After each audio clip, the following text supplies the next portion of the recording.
Hello, friends, and welcome back to r/ProRevenge. Let's start with a story in which a dishonest customer got a taste of his own medicine. But before we begin, don't forget to subscribe to our channel if you're new here and turn on notifications so you don't miss a new video every single day. Here we go. Now pay $1,200 for nothing. I work at an SEO company. The basis of SEO is that businesses want to appear on the first page of Google for certain keywords to get more traffic. We, legally and totally authorized, build links and reputability for sites so that they can become more popular on Google and get more business. This requires looking into a lot of different factors to find the best 6 to 9 month long strategy to get them the best quality business, internet users that find their sites with buying products/services in mind rather than just looking, industry competition, whether or not they want to rank nationally or locally, and many others in the long run, rather than getting them immediate results like an ad would. That being said, clients find it difficult to understand why we've chosen certain keywords, but once we explain our thinking, they typically understand and allow us to do our jobs. Then along comes this guy. Let's call him Mark.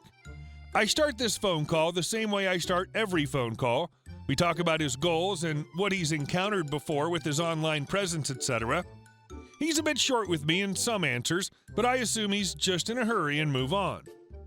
Then we get to the part where we recommend the specific keywords we should build links for in order to build his online dominance and authority.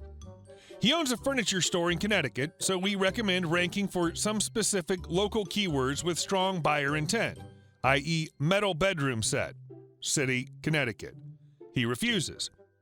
I try to explain to him that, yes, the keyword is specific, but it's not about what's popular, it's about the quality of the backlinking. He says there's no way he'll use those keywords. I asked him what was wrong and why he didn't want us to target these keywords. He explained to me that he just didn't like them. Out of ideas, I asked him what he would like to rank for. He informed me he'd like to focus on building links for modern furniture New York City and modern furniture nationally for his one small warehouse in Connecticut. To clarify, he wants anyone in the nation to search modern furniture to find him on the front page. He wants to compete with Wayfair, IKEA, Target, and every other furniture business in the nation, and he expects us to get him there in 6 months. At this point, I've given up hope that he'll ever listen to me, probably because I'm a girl, but I asked my team lead and she told me to keep trying to help him understand because of the monthly amount he was spending for his SEO campaign, which is $1,200 by the way. So I explain our steps to getting the right keyword strategy over and over, but he won't do it. He sent me a long list of keywords he thinks we should use. He's being kind of a jerk, but I honestly feel sorry for the dude. Fast forward a few days, we've sent the list he gave us to the keyword research team to ask them if there's any way we can fit the keywords he wants in and still somehow do our job correctly. They come back with a keyword strategy that's a bit far-fetched to include his requests, even offering to keep track of modern furniture so that if in the future it becomes plausible, we can see what the best strategy would be to target it. I'm preparing to call him in 15 minutes or so and look at his Yelp reviews to kill time. After seeing he's deleted all Google reviews that were less than 5 stars, I find out this way that he constantly rips people off. Bad. Canceling orders and keeping cash, refusing to issue refunds after products are returned or come damaged, ignoring angry customers, lying about product quality, the whole lot. Makes me feel a little bit better about everything. So then it's time to call him. I present these new keywords and he's furious. He gave me a list and wants me to go by it. I say that's fine. I'll tell the research team to input the exact words he sent us and use them. I email him with a final warning listing his keywords and stating that if we go forward with the keywords he wants, there's a good possibility that his campaign will have no success at all. He emails me back a very short email stating, "Move forward with keywords, start campaign on Friday." I complied. He now spends a whopping $1,200 monthly for damn near nothing. And our next story. Being extremely rude when I'm trying to help. Enjoy the hefty fine then. So this happened to my dad in the late 90s/early 2000s. He was a flight engineer at the time on a Boeing 747. Disclaimer: I'm not a pilot, and I'm only writing this out of memory, so for any pilots out there, please don't judge my lack of knowledge too harshly, LOL. It's the general idea that counts. Background. Now, before every takeoff, the flight engineer was supposed to calculate a bunch of stuff. Took about 8 minutes for a takeoff at full thrust and/or, if the situation was right, less than full. For an extra 30 seconds, my dad would usually just calculate both and hand the papers to the captain, and they can choose the one they want. No one ever had a problem with this, and most were impressed and grateful because they would often ask the flight engineer to make the other one anyways. Foreshadowing anyone? The characters. D is my dad, C is the captain, FO is first officer. Now the main story. C was 3 months away from retirement and was the most entitled captain my dad had ever flown with up to this point. He quickly realized this when, after giving him the 2 sheets before takeoff, C looks at them and throws full thrust sheet at him in a "I'm way better than you, peasant, you're just an idiot" kind of way. My dad is startled and captain says something along these lines. "Do you know the 8 things you have to consider when making these calculations?" Dad: "Yes, it's," names them all. C, slightly surprised: "Well then, you should know that I only want the less than full thrust one.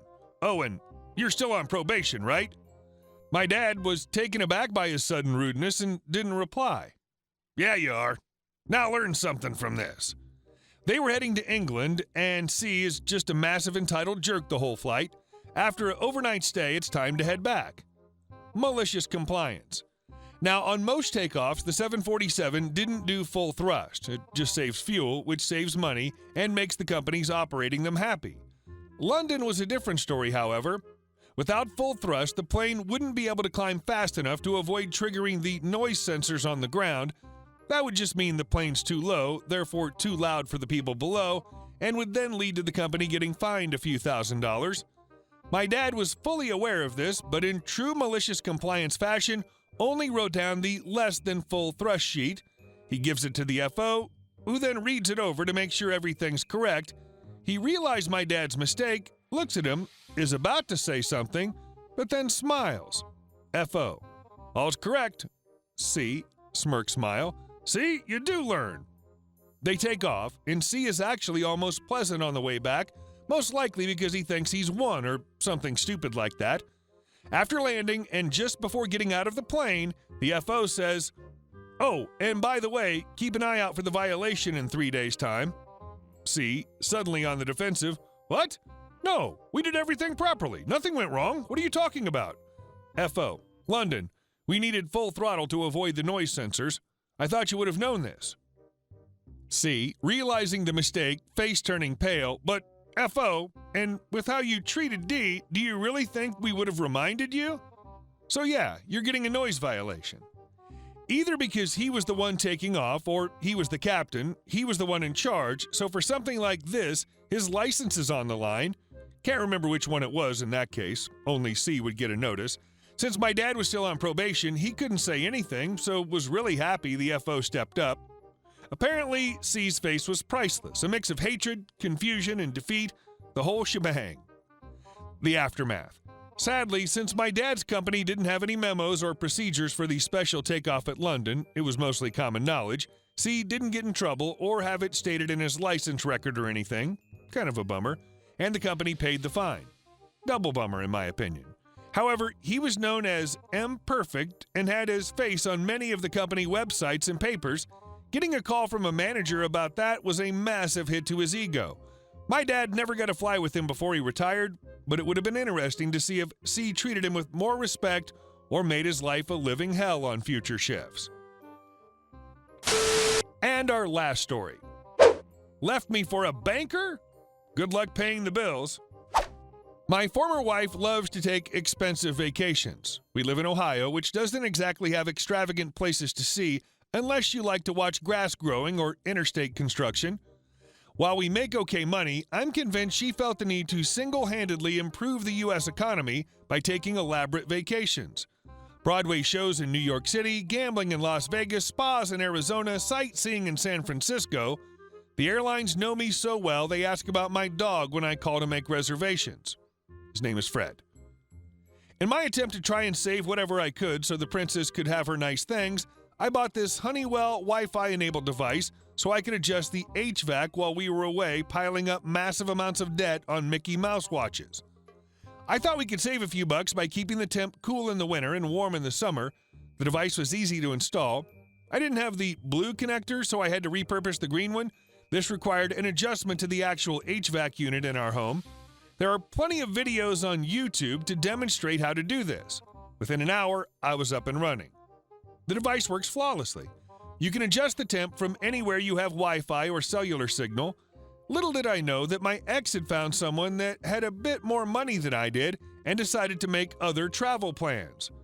Those plans included her no longer being my wife and finding a new travel partner, Carl, a banker. She took the house, the dog, and a good chunk of my 401k, but didn't mess with the wireless access point or the Wi-Fi-enabled Honeywell thermostat. When they're away on their weekend getaways, I crank the heat up to 80 degrees and back down to 40 before they arrive home. I can only imagine what their electricity bills might be. It makes me smile. Next time they leave during the winter, I'll turn the heat off entirely. Frozen pipes cost much more to repair. Hey guys, thank you all for watching the video. I'll see you in the next one.